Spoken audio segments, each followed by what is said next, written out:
happening, fellow women's football fans?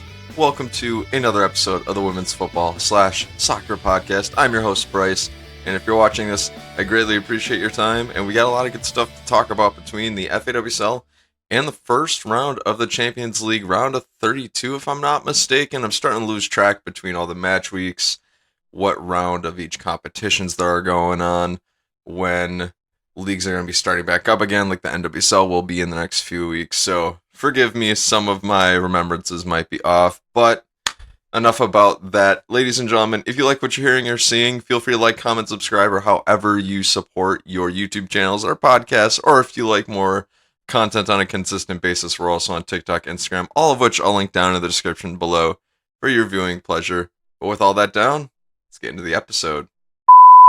Right, so we're going to start off this episode by getting into the FAWSL match week. I believe it's 19 now, if I'm not mistaken. I hope I have that right. If not, it's 18. But anyways, a lot of good matches happened this week. We had some relegation battles going on. We had teams trying to vie for the title. We had one match in which we saw quite the deficit. Everton, referring to the Everton match, of course. And then we also had a nail-biter in the City and Reading game, which I myself did not peg. I thought Manchester City was going to do what their status quo is, which is typically just steamroll everybody in your path. Am I right? So let's kind of go down the line for all the matches. The matches were spread out across Saturday and Sunday, starting off with Manchester United against West Ham United, my personal favorite match of the week, of course, because for those of you who might be new to the podcast, they are my favorite squad in the WSL. So what was really cool about this match was the fact that Manchester United got to play for the first time in their history at Old Trafford. Their history has been short, granted this is only their third season in existence. However, from a fan's perspective, being able to watch them play at Old Trafford, it definitely had a different feel to the game. It certainly had an extra spark to the game, and I actually enjoyed watching the game even more than I typically would. I don't know what it was. I don't know if it's just the atmosphere or what have you, but whatever it was, I enjoyed it as a fan, and I could tell that the players on the pitch enjoyed it as well. So it kind of begs the question, it's like, is this going to be a gateway for more of the women's games to be played at, for a lack of a better term, the men's stadiums? I just couldn't think of a better way to say it, but it'd be cool to see more of these matches happen. For example, Tottenham Hotspur and Arsenal played at Tottenham Hotspur Stadium, if I'm not mistaken, this weekend too. And it genuinely enhanced the viewership experience, and I didn't expect that. And it was really cool to see some of these teams for the first time in their history do so. So, how did the match turn out? Manchester United won this one by a scoreline of 2 to West Ham's 0.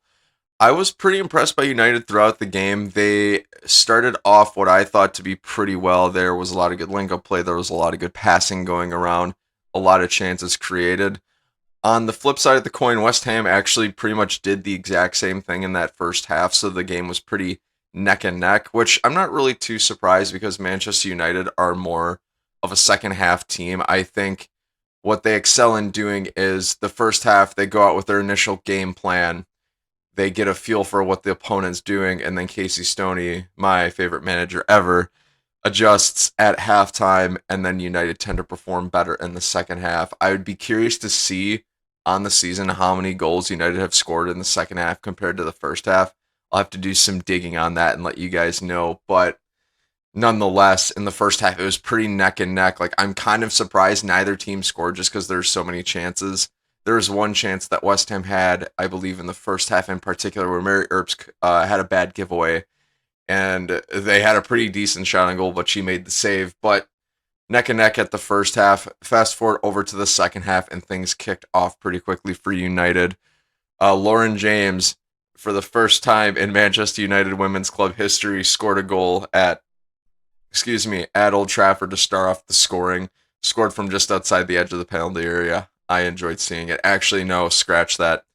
She scored her goal off of a header from a corner, so delivery comes in, goes off a couple heads for United, goes to Lauren James, who then heads it in. I believe it hit 3 heads before it went in a goal, so it was a bit of like a pinball effect. But anyways, she ended up scoring what I thought was a fantastic goal. nestled it into the corner of the net and gave United the lead and opened the scoring of the match. I believe it was in the 51st minute that happened. It was off a set piece, so it was good to see United make the most of their set piece in this match. And then the second goal came from Kristen Press, and which was fantastic to see Kristen Press score in general, but also see United extend their lead.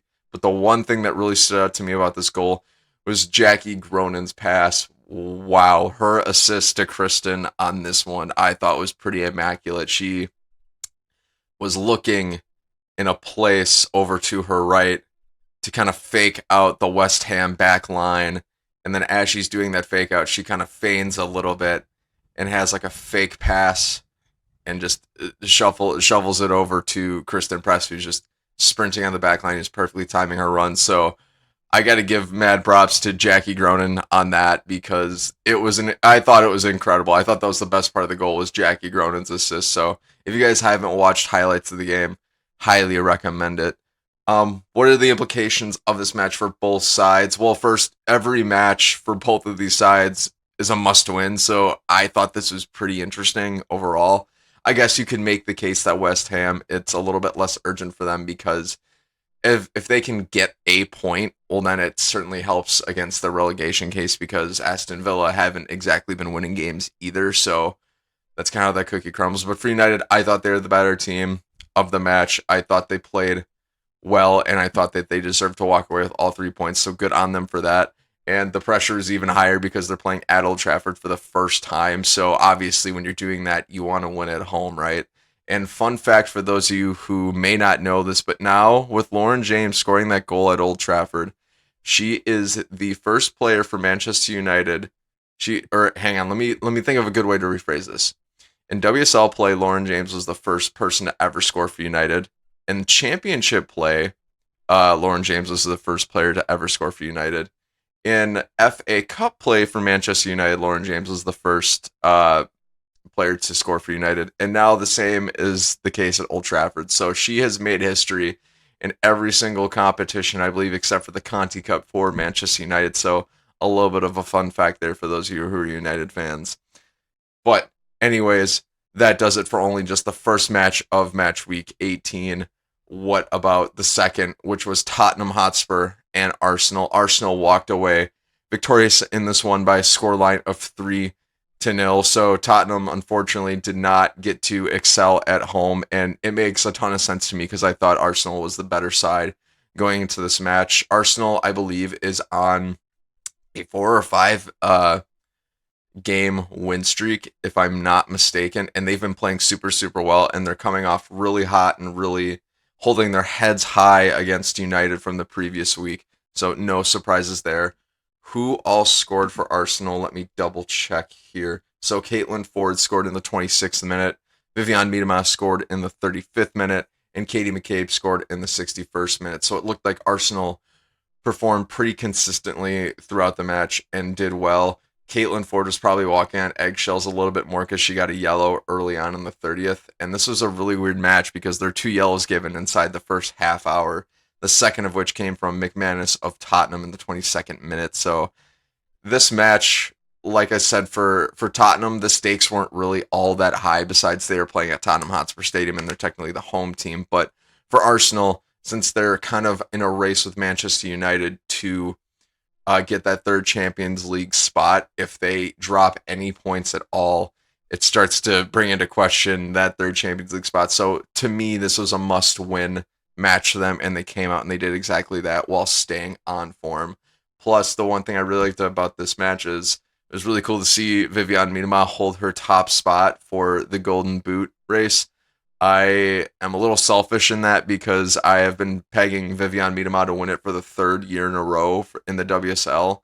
So I'm hoping that she does, and I can say that I'm historically correct in that. But hey, if Sam Kerr and Fran Kirby want to triumph in that respect, mad props because they're playing great this season too.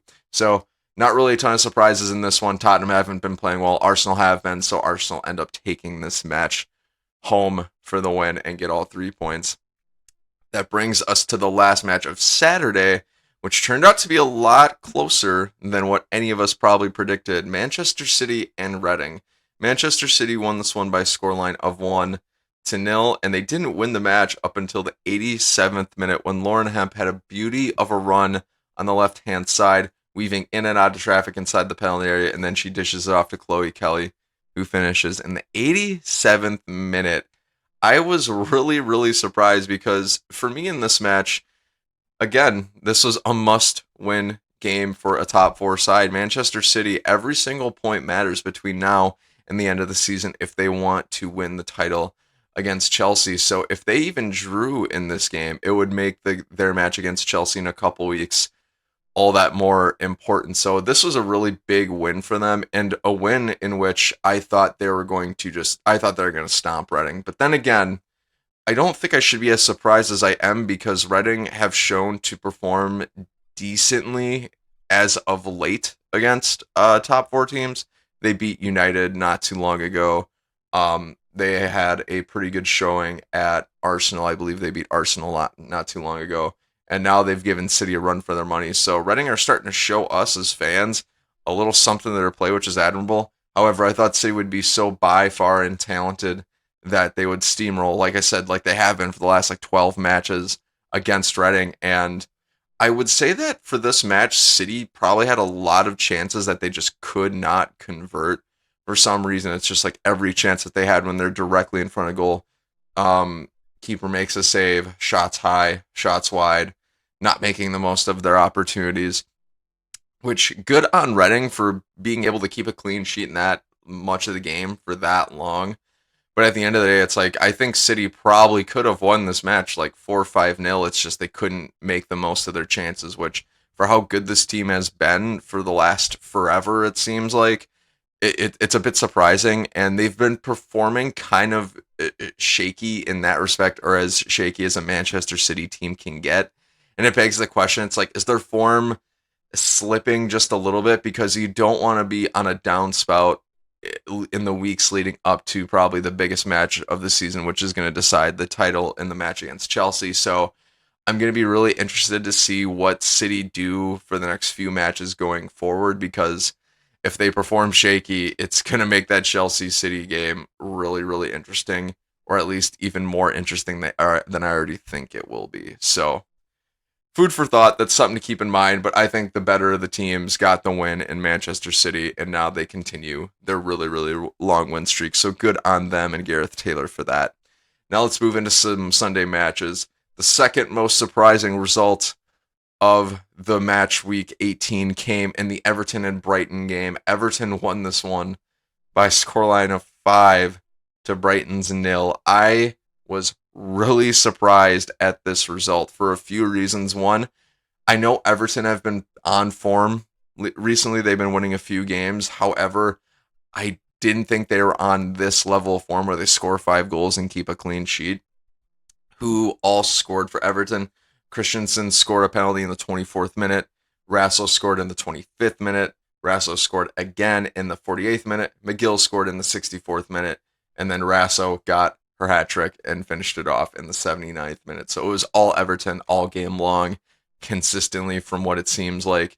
And I got to give it to Everton because it was really interesting. I remember at the beginning of the season, if I'm remembering this right, that Everton, I believe, were in the first spot, and City were not performing really well. And we were all thinking, is City even going to qualify for the Champions League this year? And my word, how the turntables, to quote Michael Scott from The Office. But I just didn't expect this out of Everton. And to my surprise, no goals came from Valerie Govan or Jill Scott. So there's that to consider as well. I don't know how else to say it. I'm just really surprised, and good on them for surprising everybody, because on the flip side of that coin, Brighton have been playing really, really well lately. I believe they won the last 4 out of 5 going into this match, and Hope Powell had her team clicking on all cylinders. So I think something just must have fell apart this match, and Brighton didn't come away with anything. I thought they were at least going to get a point, and I believe I even predicted that they would finish 2-2.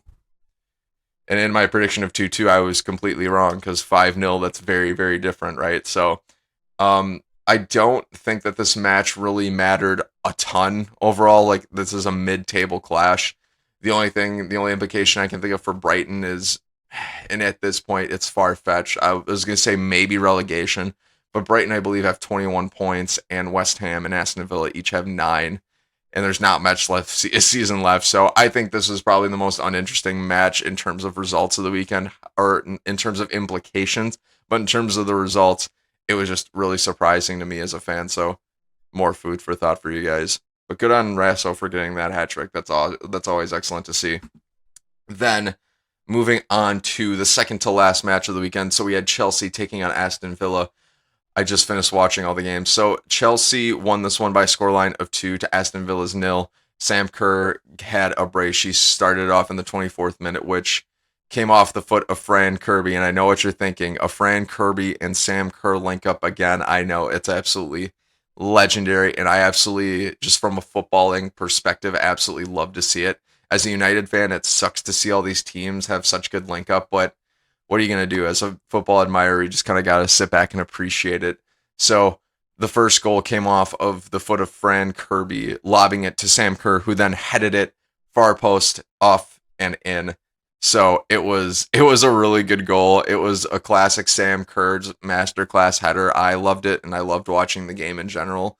Chelsea absolutely dominated over Aston Villa. Aston Villa was playing in such a way where they sat off and invited pressure from Chelsea, which when you're playing against really good teams like Chelsea makes a ton of sense, because you want to get a counterattack going and maybe catch them off their guard. But the problem is Chelsea never gave up the ball. Aston Villa literally never had the ball. It's like it felt like they had the ball for 10 minutes all game long. It was really, really weird. So the counterattacking strategy didn't really work for Aston Villa, but everything was clicking for Chelsea, and they played really, really well.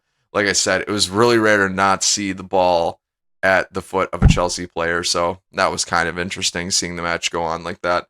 But so the implications for both teams: Chelsea, a must win. Like I said, all top 4 teams in the league right now every game has been must win, because they're deciding for not only the title, but also that third Champions League spot. So there's that as well. But I think the better the teams won. Chelsea showed up. Emma Hayes commanded her side, and this was a commanding lead all the way through. There's no doubt in my mind that Chelsea was going to win this one from start to finish. And Sam Kerr increases that goal tally. I believe with her brace today, I believe she's now tied with Viviane Miedema for goals, if I'm not mistaken. Either that or she might be one behind. I can't recall off the top of my head, but really exciting implications in the Golden Boot race and in the title race too. So I'm excited to see how both of those shake up. For Aston Villa, they're in a relegation battle with West Ham as far as I'm concerned. Both teams have 9 points, and neither team have been performing well at all. I would say which of the two teams performed better this weekend? Definitely West Ham, because you could actually see that West Ham had some decent link-up play and shots on goal, and they actually had possession. Aston Villa did not, which I'm kind of gutted for Aston Villa, because if I'm not mistaken, I believe they're just promoted like last season, so it sucks to see them not play very well. But at the end of the day, somebody's got to be relegated, and if I had to put my money on it right now, if Aston Villa keep losing and West Ham can maybe scrap a goal or two together, maybe Aston Villa has a better chance of getting relegated. But it's going to change week to week. There's still plenty of games left, so I guess we'll have to stick around and find out. So that brings us into the last match of the weekend, which was Birmingham City and Bristol City, another clash, which was more so at the bottom of the table and actually has probably some implications on the relegation battle. Bristol City are second bottom as of right now, or as of going into the game. So it was really interesting to see how that was going to play out overall. And let me tell you, Birmingham City, Bristol City, wow, that match did not disappoint. That played out really, really interestingly. So the scoreline ended in a 1-1 draw, which is about on par for what I expected. Both teams have trouble winning in the opposite situations. So, for example, Bristol City have trouble winning at home, Birmingham City have trouble winning away, or I might have that flip-flop, but you get the idea. But the point is, both teams come away with a much-needed point this week, especially with West Ham and Aston Villa both dropping points. So, big implications on the relegation battle overall. I believe this moves Bristol City up above Aston Villa in the table as of right now, so really exciting stuff. But who scored for Bristol City? So Bristol City opened the scoring with Charlie Wellings in the 13th minute. And then Murray scored for Birmingham City, the equalizer, in the 58th minute, and then it was just all level from there.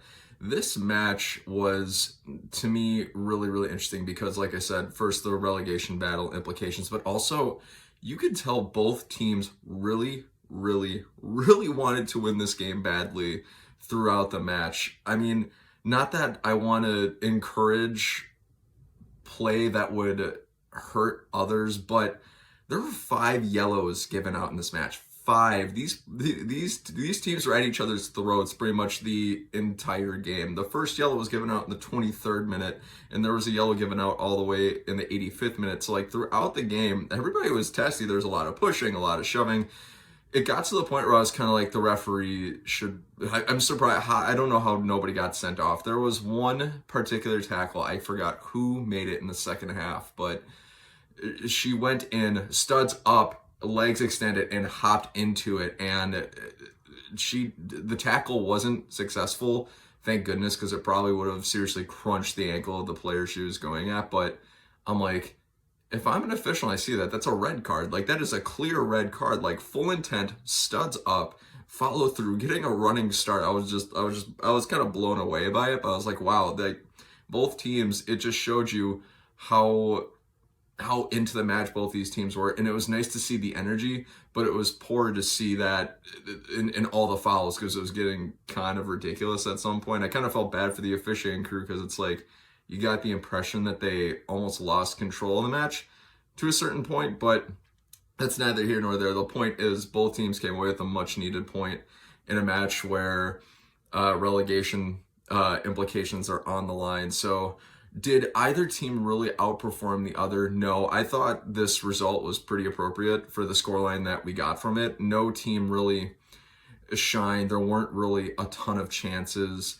There were some points where some decent crosses would be sent in, but it was pretty back and forth for most of the match. So I have no qualms with this result at all. And Bristol City and Birmingham both get a much needed point. But how does the FAWSL table look after the match week 18 results? So let me just pull it up real quick to make sure. Okay, so with all of these matches done and out of the way, in first we have Chelsea with 47 points. In second, we've got Manchester City with 45 points. In third, we've got Manchester United with 38 points. In fourth, we've got Arsenal with 35 points with a game in hand. In fifth, we've got Everton with 28 points. In sixth, we've got Brighton with 21 points. In seventh, we've got Reading with 20 points. In eighth, we've got Tottenham with 17 points. In ninth, we've got Birmingham City with 13 points. In 10th now, moving up a spot in the table, we've got Bristol City with 11 points. And I forgot to mention Birmingham City do have a game in hand, so keep that in mind. In 11th, we've got Aston Villa with 10 points, 2 games in hand. And then in last, in the 12th spot, we've got West Ham United with 9 points, 2 games in hand. So those 2 games in hand for Aston Villa and West Ham United could really prove to be useful, especially if they make the most of those and get some points. A win for either team would be absolutely monumental, but as it sits right now, West Ham's in the relegation spot, so those 2 additional makeup games are going to be really interesting moving forward. So that about rounds it out for all the FAWSL fixtures for match week 18. Any surprises from you guys? What did you think of the matches? What do you think? Feel free to comment below and let me know. So with the FAWSL action down out of the way, let's get into the next topic. Kind of moving on to more international competitions, like I mentioned earlier on the episode, the quarterfinals of the UEFA Champions League. The first leg actually went down, and I want to apologize to you guys because in the intro I said we're at like the round of 32. That obviously wasn't the case. We're in the quarterfinals now, and the first leg has been played across all the matches. So I want to bring you guys up to speed on all of them. What were all the matches that took place? Barcelona, Man City was the first one to kick off. And to my surprise, Barcelona won this one by scoreline of 3 to Manchester City's 0. Manchester City did not play very well that particular day, and I expected them to play a little bit better. But then again, with how well Barcelona has been doing this season, especially and domestically, it was a good win for them. It was another good win. They've scored, their goal difference in La Liga is insane. It's like plus 80, I think, at this point, which is, I wonder what the highest goal difference in history for a domestic league is in football, because if there's a record, I'm pretty sure Barcelona are pretty close to it. So Barcelona did really well, won by a scoreline of 3-0. Who else scored for Barcelona? Oshola scored in the 35th minute. Mariona scored in the 53rd minute off of a penalty, and Jennifer Hermoso scored in the 86th minute. So it was all Barcelona all match long. However, we'll see how that scoreline changes with the second leg. I am anticipating that City and Gareth Taylor are going to have some kind of response. A lot of great teams do, and Manchester City tend to fit that bill. So stay tuned. I'm really excited to see what the second leg has in store. The second match of the weekend was Chelsea-Wolfsburg. Chelsea won this one by a scoreline of 2 to Wolfsburg's 1, which Chelsea always tend to perform really well in this competition, so I'm not surprising that they're still winning matches. Emma Hayes has done a really good job with her side in getting them to perform well against not only bad teams, but really good teams as well. They always tend to play their game. So I'm not really too surprised Chelsea came away with a win in this first leg. However, like I said, with that second leg and how slim a margin this match was, you just never know who came through for Chelsea. So Sam Kerr scored in the 55th minute, and Pernille Harder scored in the 66th minute. We're on the flip side of the coin for Wolfsburg. Janssen scored in the 70th minute off of a penalty. So it makes you wonder, maybe without that penalty, Wolfsburg get 0 goals that game, but who knows, really? All I know is that with a 1-goal difference, I'll be paying very close attention to that second leg because it's going to mean a lot, obviously, and with this being the quarterfinals, all teams are going to be giving it all they got, so we'll have to stay tuned for that match as well. What was the third match of the quarterfinals? The third match was PSG and Olympique Lyonnais, which was by far my most anticipated match of the quarterfinals. Lyonnais came away victorious by a scoreline of 1-0. This match just makes me more excited for them to play each other in Division 1 Arkema.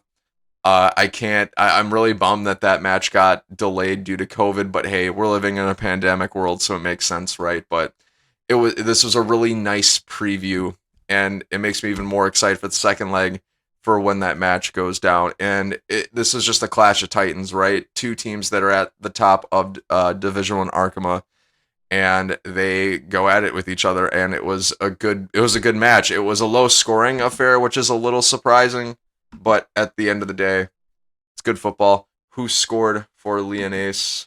Wendy Renard scored a penalty in the 86th minute, so it shows you how close the match was.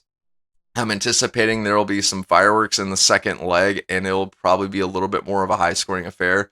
It blew my mind that for this match that the only goal that came was from a penalty, because both teams obviously like to score and have a ton of attacking talent, so it turned out to be a battle of defenses and who made the fewest mistakes in this one, so take that for what you will, but stay tuned for the second leg because that's going to be absolutely wild. And then to round off the quarterfinal play, we had Bayern Munich taking on Rosengard of the Swedish league. I believe it's the Damallsvenskan. If I'm saying it right, I'm probably butchering the name, but I'm trying my best. Anyways, no surprises in this one, at least for my end. Bayern Munich won this one by a scoreline of 3-0. I think Bayern Munich is one of those teams where they're just so good that, and they like to attack overall, that they're going to score at least 2-3 goals a game no matter what you really do. And I think this might be a bit of a hot take. I think Rosengard might be one of the weaker teams in the quarterfinals, and Bayern Munich might be one of the stronger teams. So when you've got that clash, it makes for probably the least interesting of the 4 matches of the quarterfinal. Having said all of that, this is the Champions League, so both teams are absolutely phenomenal. So I'm expecting some kind of a response from Rosengard in the second leg. But time will tell. I believe they'll get a goal in, but I think that Bayern Munich is just going to be too strong for the second leg and just be too much of a handful for Rosengard. But who all scored for Bayern? Let me pull it up real quick to make sure. Dahlmann started off the scoring in the 9th minute. Bull scored in the 28th minute. And then to round off the scoring, Bierenstein scored in the 65th minute. So a lot more early scoring in this game, a little bit earlier in the first half. Bayern Munich can take control of the match and then dictate it throughout. And then they can just put the nail in the coffin in the 65th minute. So Bayern Munich just handling business as usual, and I expect them to do the same in the second leg. But hopefully Rosengard will make it really, really exciting. So, ladies and gentlemen, What do you make of the first leg of the UEFA Champions League quarterfinals? Are you excited for the second leg? Whatever you think, feel free to comment below and let me know what your thoughts are. Alrighty, so that'll do it for this week's episode. As always, ladies and gentlemen, I just want to say thanks from the bottom of my heart for tuning in to another episode this week. I greatly appreciate your time. I've been Bryce. This has been the Women's Soccer / Football Podcast. Until next time, my friends, have a great day.